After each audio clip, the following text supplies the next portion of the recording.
Some of the most damaging relationships are the hardest ones to explain, and they don't have to look extreme in order to be deeply harmful. Welcome to the Covert Narcissism podcast, where we make sense of what never quite made sense. If you've been listening for a while, you may already understand what's happening in your relationship.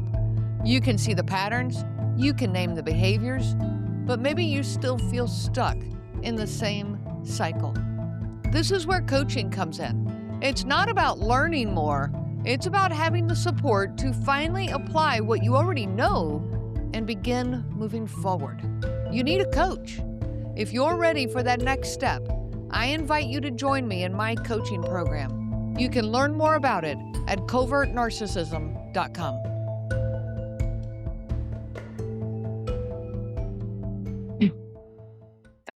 Today's episode is a little different. Instead of me talking to you one-on-one, I'm bringing you into a conversation that I recently had with a few women from our CNG community for one of our community chats.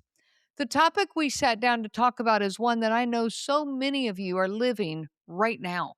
That in-between place of do I stay or do I go? Some of these women are still in their relationships. Some have been out for years. And what I think you're going to find as you listen is that it doesn't matter which side of that question you're on, the fog feels the same. The doubt feels the same. The loneliness of carrying something that nobody else can see, that feels the same too. So as you listen today, I don't want you to walk away looking for an answer about what you should do.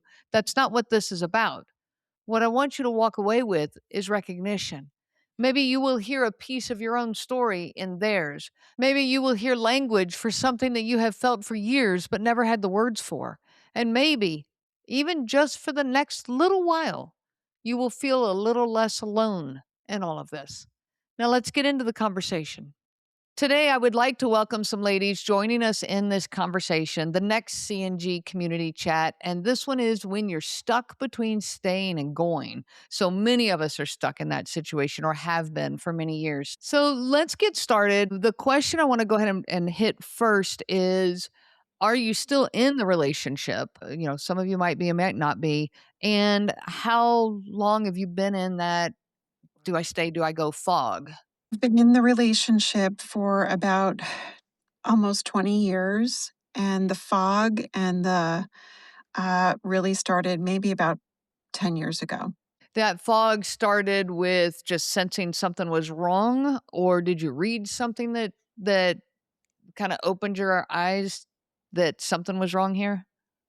I think it was a gradual awakening to what was happening, and then of course Googling, and then finding your community, and then really it opened up a whole world of, okay, I'm dealing with something much bigger.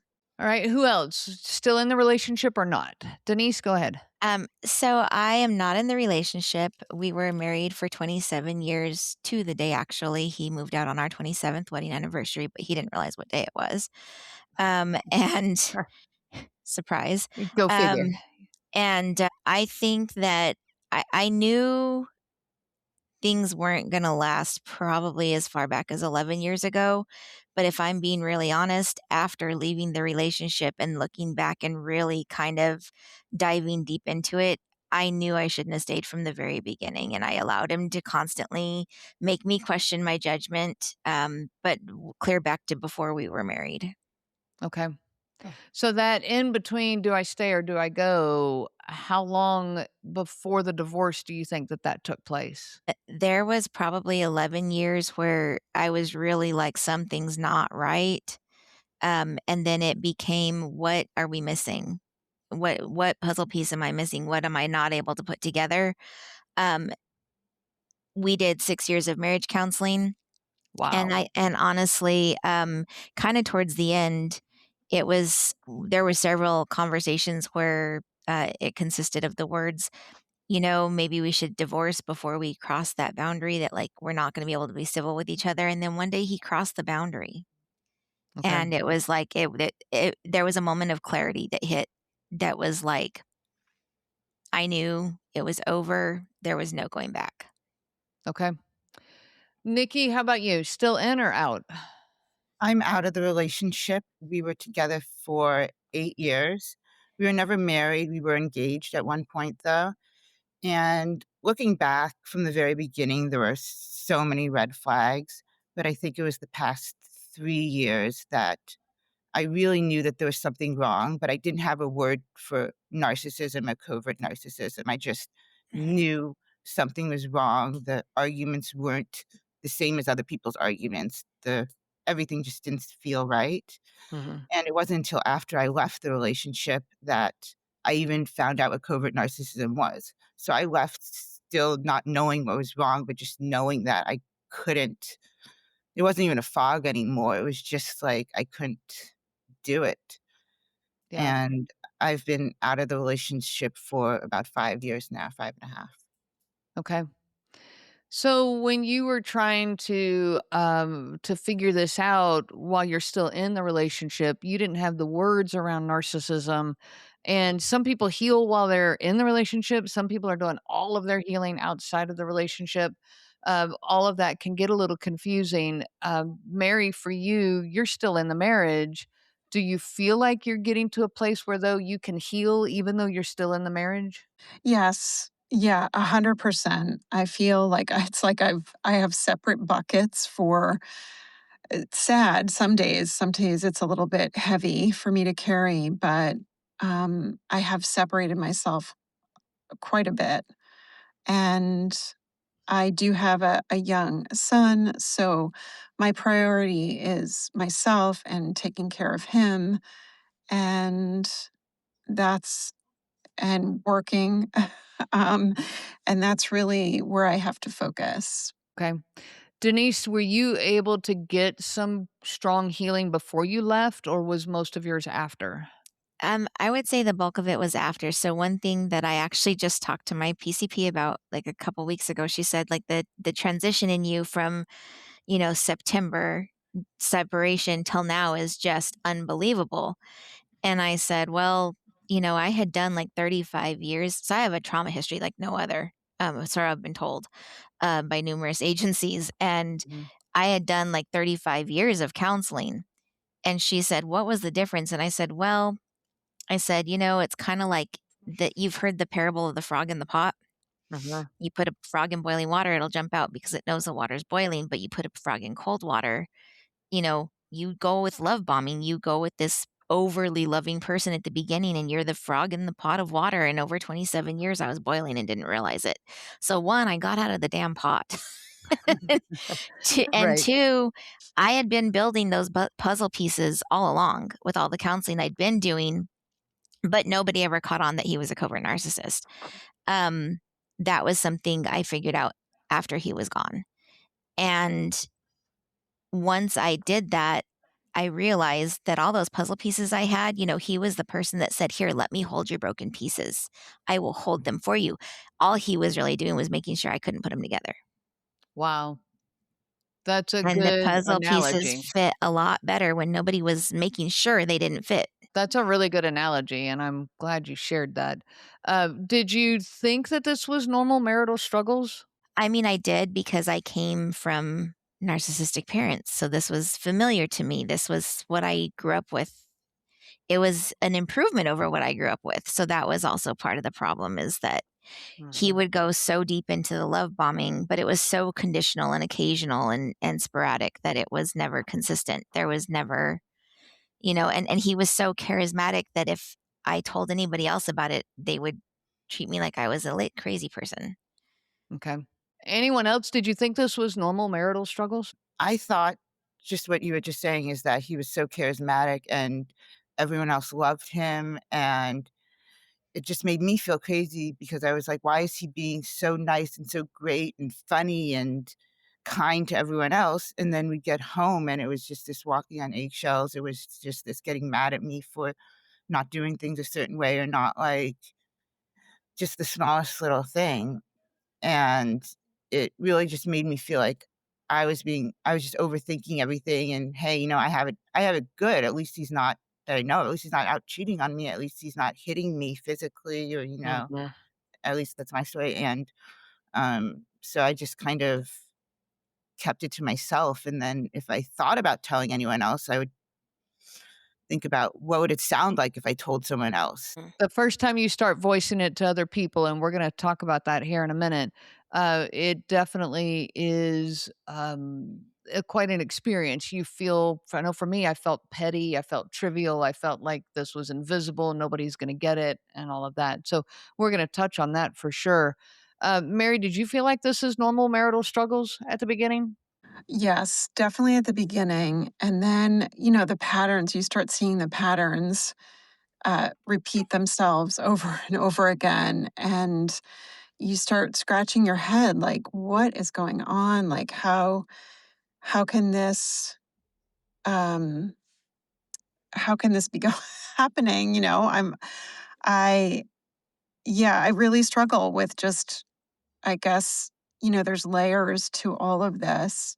And the Jekyll and Hyde, like the real, like one person out in the world, one person at home, and you feel so isolated at home with that person, and it's a real lonely feeling to be in this world with, you know, your immediate family, but you're lonely, and then no one else around you knows what's really happening. So, do you have people in your life, that you were able to open up to that either believed you or didn't believe you, at least right off the bat? But how did that feel? Did you have people, and how did it feel when you did start opening up?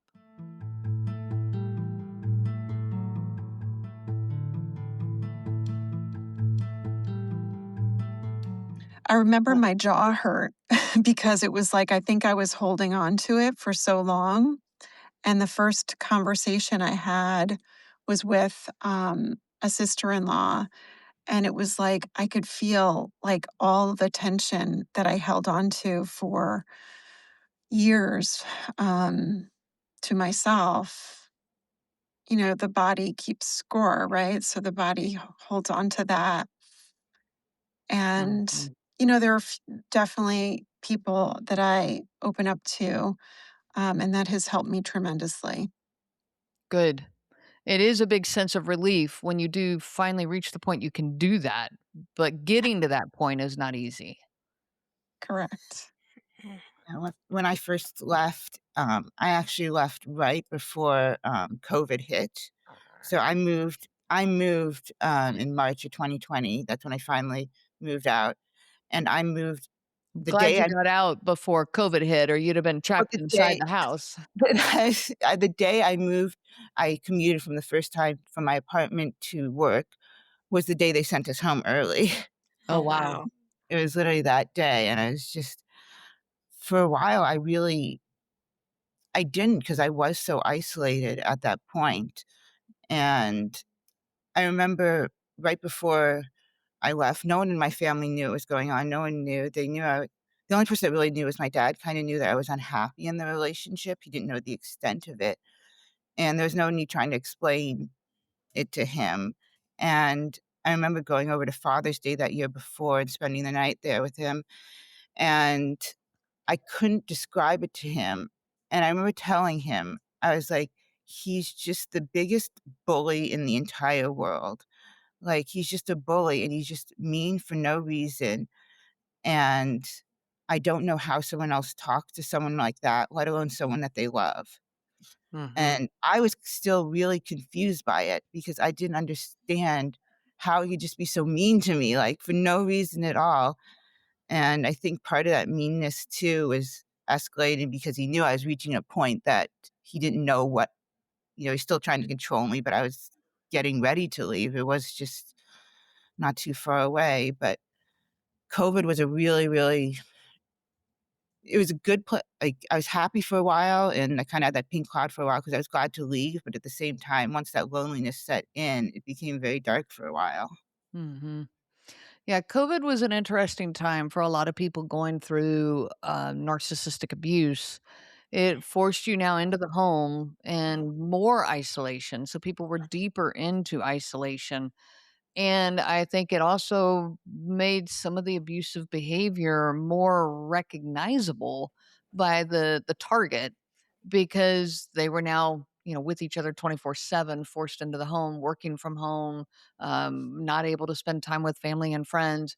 I think it opened a lot of people's eyes to what they were living, because the distractions weren't as readily available. Spending time with family and friends, spending time apart wasn't as easy to accomplish, and so it did cause a lot of people to be able to see it more readily. Okay. Denise, did you open up, when you first opened up to someone, what did that feel like? So ironically, the first person I really opened up to was our youngest daughter, our youngest child. And they have they them pronouns now. And um, the response that I got from that child was really, it floored me. When they were like, "Yeah, like how did you not know this?" And I'm surprised you lasted as long as you did. Um, Wow. and it was just very validating and very sad because I could see what my kids were living through watching, and that example was set for them going into their relationships, and just kind of knowing that that is how their life played out and that they were not entirely unaware. Yeah. Kids are, we say it on here often, kids are not stupid, and they know how they feel within their home environment. Long before they can put words to it, they have the feelings. Yeah. And I think I did not get out before COVID, and that was such a trying time because we both already worked at home. So we were already at home with each other all the time anyway. And then during COVID is when I went into congestive heart failure, but I didn't know I had it at first. I was just really sick all the time. Um, and I had to stop working. And that made it harder because then I was on a portion of my former income, and he had financially ruined us, but I hadn't figured that out yet. And he kept saying it was my medical bills, and it was, I just felt like I will not survive if I leave. Like, here I have heart failure. How could I possibly start over? And then COVID was even more isolating. So then I wasn't working. We weren't having friends over, and he had social anxiety. So we never were allowed to have people over, even before COVID. And so it just got to be I was so isolated. Wow. And so when I finally hit the point that I told him to get out, I did it fully knowing that I was 100% on my own. I think because when COVID happened and I finally found out what narcissism was, I found it in it was weird, like, I don't know if maybe Google listens to you, but I got some email from some place that listed some traits of narcissism and something like that. Like, does this person do that? Something like that. I forgot the email. And it led me down the learning what a narcissist was. And a large part of COVID, that's when I started to listening to your podcast. I read a couple books on narcissism, and I felt like I could have written those books. When I was listening to podcasts, I felt like finally that sigh of relief that I wasn't insane. I just didn't get up and leave, and I was crazy, that I wasn't alone. It sounds cliche, but I Mhm. wasn't alone, and that a lot of other women, men are feeling this way, and that's what kind of comforted me. That was my therapy, is just I would just listen all day to these things, and I really that was my healing. That was very much the beginning part of my healing for me. Mhm. There is a lot of power in knowing that you're not alone. Mhm.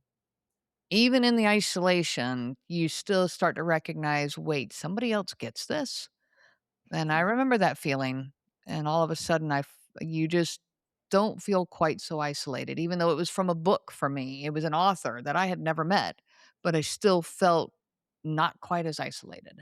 So much of this, when it comes to making that decision, do I stay? Do I go? I want to look at that decision. There are many reasons we stay. We stay for financial reasons. We stay for our kids. We stay for our family units. We stay because We think that's the right thing to do or what we're supposed to do. So, out of obligation or out of guilt, and because, no, we're not perfect. And so, who am I to throw the stone when I know I've got faults of my own? So, all of this kind of piles up, even the fear, okay? Financial fear, fear of starting over again. There's lots of things that get in the way of leaving the marriage or the relationship. Which of these weighed on you the most? I would say the finances because of my medical. Could I survive by myself? Like, he was claiming to be my caretaker. I realize now he didn't do any caretaking, but at the time, I was like, I'm on disability. Like, what would I do? How would I survive? Who's going to take care of me if I have to go to the hospital? Who's going to take care of me if I have to have another heart surgery? And Mhm. and so when I first left, I actually signed a DNR DNI, and I was just kind of like, I don't care. Like, I just can't. Mm. And I just said, if I don't have a medical proxy, like, if I code, just let me die. Wow. And it was, a lot. I spent the first 2.5 months after he moved out, um, writing him a letter, basically reclaiming my life. And I ended up hospitalized for a while. And the doctors were like, what's going on? And I handed them the letter and I said, this explains everything. And they read it and they were just floored. And Mhm. I put everything in there that, I didn't leave you because I didn't love you. I loved you because I finally realized that you never even loved me at all. Um, that you claim I was so controlling, but you had zero self control. And, I didn't want to be controlling. I didn't want to be your mother. I wanted to be your wife. Um, Things like, I was your financial support. You always treated me like I would relied too much on you. It was so hard being my caretaker. I was too much for you. You were depressed because of me, but I was your financial support. I was your emotional regulation. I was your self control. I was your mother and your maid. And I was everything, but it was never enough. Mhm. And so I spelled it all out. I think you just And summed up covert narcissism. I want to thank these ladies for trusting us with their stories today. What they shared, the fog, the fear, the years that it can take to even let yourself see what's really happening. That takes real courage to put it into words, let alone to say it out loud to others. If there's anything I want you to take from this conversation, it's that you are not imagining this and you are not alone in it. Now, we're not done yet either. What these women share in our next conversation is what it actually took to find their way through, the turning points along the way, and what it looks like to start finding yourself again on the other side of all of this. Join us next week for part 2 of this community chat. I wish you so much peace on your journey of healing. If you've been listening for a while, you may already understand what's happening in your relationship. You can see the patterns, you can name the behaviors, but maybe you still feel stuck in the same cycle. This is where coaching comes in. It's not about learning more, it's about having the support to finally apply what you already know and begin to move forward. If you're ready for that next step, I invite you to join me in my coaching program. You can learn more about it at covertnarcissism.com. Your story matters, and you deserve to be heard without judgment. Check out my coaching services at my website, again, covertnarcissism.com. And don't forget to subscribe, to thumbs up, to follow, to like this podcast so that you can get more empowering episodes like this one and to help us continue spreading the word so that our community can continue to grow. I wish you so much peace on your journey of healing. The information provided by Renee Swanson, Covert Narcissism Podcast, and CNG Life Coaching is for educational purposes only and is not to be used for diagnosis purposes and not intended to be a substitute for clinical care. Please consult a healthcare provider for guidance specific to your case. This material discusses narcissism in general. Renee shares stories from her personal experience as well as from those she has talked with for several years. Her material does not claim that any specific person has narcissism and should not be used to refer to any specific person as having narcissism. Permission is not granted to link to or repost this material to support any allegation or support a claim that any specific person is a narcissist. That would be an unauthorized misuse of this material and information provided.